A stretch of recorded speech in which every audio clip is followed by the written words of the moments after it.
Game Demo! Hey, that was a short trailer, wasn't it? I'm here with, alright, this is just going to hang out for a second. I'm here with Kim Bala from Sega, and we are about to show you Guardian Heroes HD. Now, this game is 15 years old. Some of you may or may not remember it. It came out in 1996. It came out for the Saturn, so for those of you that didn't actually have a Saturn, you really don't remember this game. But it was really, really cool, and we want to show it to you right now. So we're going to go and...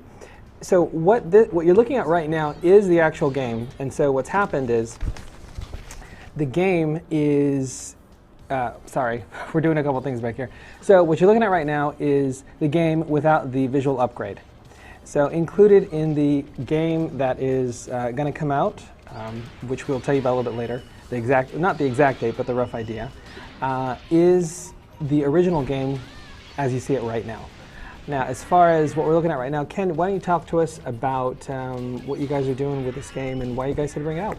Sure. So, as you mentioned, this is the first time in 15 years that fans are going to be able to play Guardian Heroes. As some of you may or may not remember, it was one of the really breakout hits of the Saturn.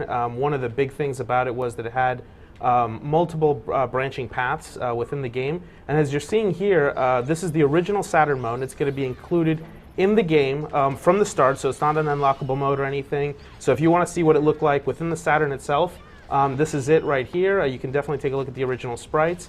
And we're gonna transition now and take a look at the work that Treasure has done. So just to clarify, actually, Treasure is working on this game. So we got the original guys, the original developers. It's sort of a labor of love here to go back, take this game, and re-release it in really stunning HD graphics. So, all right. So what we're gonna do right now is we're gonna hop out of the game. Right.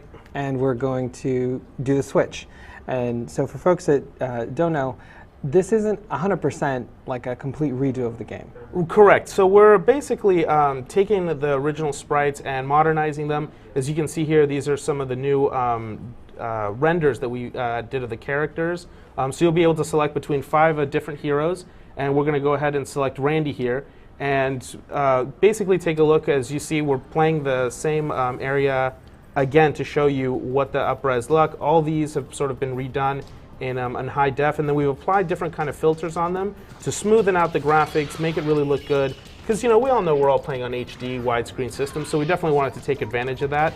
And as you can see, even the magic spells, all the visuals have been really upgraded for this new generation. And honestly, I kind of want to play this more than I want to play the original, because it is a lot more easier on the eyes, and I do have an HD TV. So yeah, if you guys remember the original, it was even on the Saturn, it was kind of chunky. Treasure loved doing big sprites, and we loved playing them, but man, it was not pretty sometimes. Right. So now to fill you in on the stuff, it isn't just getting a visual upgrade. So Ken, do you want to tell us about the new gameplay stuff that you guys are including? Yeah, absolutely. I mean, as we all remember, it was a 2-player co-op game, and that element is definitely staying in. But we're adding this battle mode that now we can go up to 12 players in a battle arena, and sort of like a free-for-all brawl. So that's going to be something new that we're adding.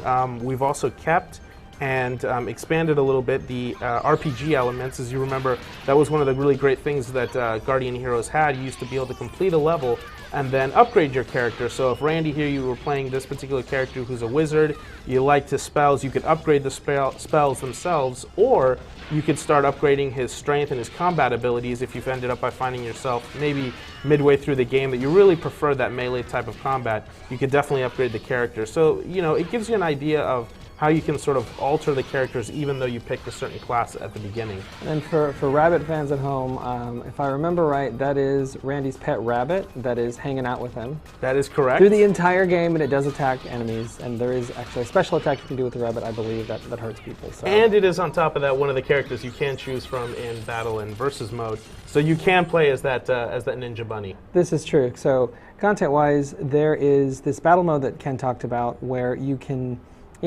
mess around with friends, and in addition to using the main characters in the game, like the ones that you're seeing here, you can also pick unlockable characters, and there are about 49, maybe almost 50 characters in the game that you could use, and they were totally random. That's right. This was not balanced at all, so yes, you could totally use that rabbit and kind of completely take the match if you were good about it. Absolutely, and you'll be able to play as like different, like a wolf, and some of the different enemies. You'll go to the graveyard here and you'll find like an undead villains as well that you'll be able to play as. So it's really interesting. But I think the one key element that Guardian Heroes had back in the Saturn, and it stands out really well on XBLA, is those multiple pathways. So there are over 30 levels within the game, and depending on what choices you make at different sort of crossroads, you'll, for example, say, I want to go back to town, or no, I'm going to attack the castle, or I'm going to hide in the forest. And that'll lead you to new choices, and eventually you'll come up with one of different endings that really range within scope. So not to spoil it for people who haven't played it, but some endings are a little bit more local. So for example, you'll save the kingdom, while others you're going to go up and battle cosmic deities and sort of have a much more cosmic and universal scope of an ending. So it's really cool, depending on what you choose, is really the kind of adventure that you're going to end up by playing. Yeah, it's a little funny that we take so much of this stuff for granted now. Multiple paths, leveling up, all that stuff, which at the time for brawlers just wasn't a thing. It wasn't a thing in video games either. I mean, this was a really revolutionary kind of gameplay at the time. You know, and here we have sort of like your buddy, your undead buddy. Yeah. Very forward thinking with the use of zombies. You get this undead knight who gets to use this sword, and he becomes a member of like the group that you're traveling with, and you can give him commands in battle. Very simple stuff. Yeah, it's very simple stuff, and well, you can't you can't play as the knight. As the undead warrior, he definitely does take command, and so you can use him to defend or attack. And so he does become a very, very useful companion. So even if you're only playing it single player, it can feel like you're still playing co-op. And here we go. This is the RPG element. So you earn these points, and you can dump them into whatever. Exactly. And depending on your style of gameplay or where you think you're going to need more, whether it's type of health, or you need more strength, or you need more powers for your magic spells, it's really up to you as the player. And the more you play, essentially, the more you'll upgrade your characters. And I definitely remember each of the characters are pretty different. The lady in red with the green hair that you saw earlier, she's actually an unlockable character that you can get. And what I remember the most is there's a character called Nicole who's the healer of the group, and her healing spell was basically a point on the ground that would heal anything in it. And I found out the hard way that also meant enemies, and I accidentally healed a boss when I was finishing the game. So that's a little pro tip for you guys before it comes out. But all right, we are going to wrap this up because you guys don't want to show us too much more. Absolutely, and definitely if you guys like what you see, and I know there's a lot of fans out there for Guardian Heroes, we are going to be taking this game to E3, so if you want to take a look at what those branching paths look like, we definitely will have it playable there at the Sega booth. All right, and so, you know, everybody wants to know, when's it coming out, and what platform? This is going to be coming out at the end of the summer, around beginning of the fall. And what we're looking at is, at least for the moment, this will be an XBLA exclusive. So definitely look for it there. All right. Well, thank you, Ken.